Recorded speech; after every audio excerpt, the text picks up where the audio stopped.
సంగమయుగపు బాటసారి. అనంత నగరపు రణగొణ ధ్వనిలో కూరుకుపోయాడు. చుట్టూ ఉన్న గందరగోళం, మనుషుల ఆరాటం తన మనసును కలచివేసింది. పాతబడిన ప్రపంచపు బరువు తన భుజాలపై ఉన్నట్లు అనిపించింది.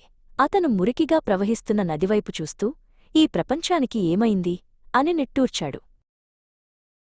అప్పుడు ఒక ప్రశాంతమైన వెలుగులా జ్యోతి అతని పక్కన కూర్చుంది.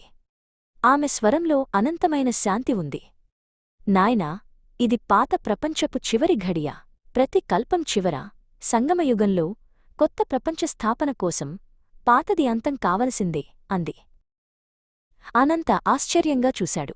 జ్యోతి కొనసాగించింది, ఈ పరివర్తనను తీసుకురావడానికి పరమాత్మ స్వయంగా వస్తారు. ఆయన కొత్త స్వర్గ ప్రపంచాన్ని స్థాపిస్తారు.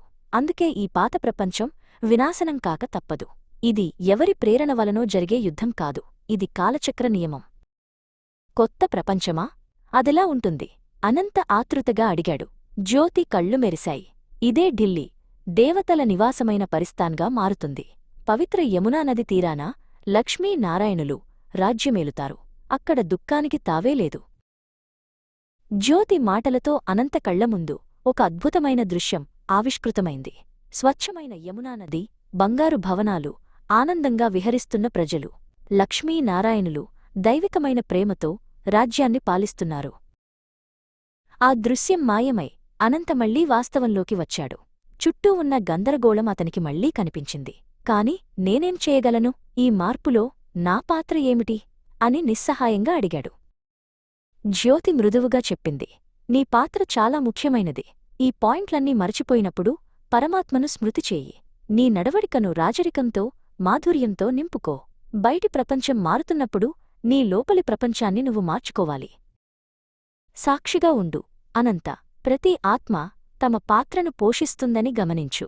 ఈ ప్రపంచ నాటకాన్ని చూస్తూ నీ పాత్రను శ్రేష్టంగా పోషించు. నీ శాంతి, నీ ప్రేమ ఇతరులకు మార్గాన్ని చూపుతాయి అని ఆమె వివరించింది.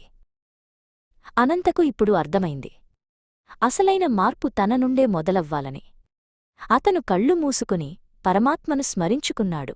నేను నా నడవడికను చాలా రాయల్గా, మధురంగా తయారుచేసుకుంటాను. ఇతరులకు కూడా పరమాత్మ మహావాక్యాలను మధురతతో అర్థం చేయిస్తాను అని మనసులో ప్రతినపూనాడు. అనంత ఇప్పుడు ఒక శాంతిదీపంలా మారాడు. అతను తన చుట్టూ ఉన్నవారికి పరమాత్మ సందేశాన్ని మాధుర్యంతో అందించసాగాడు.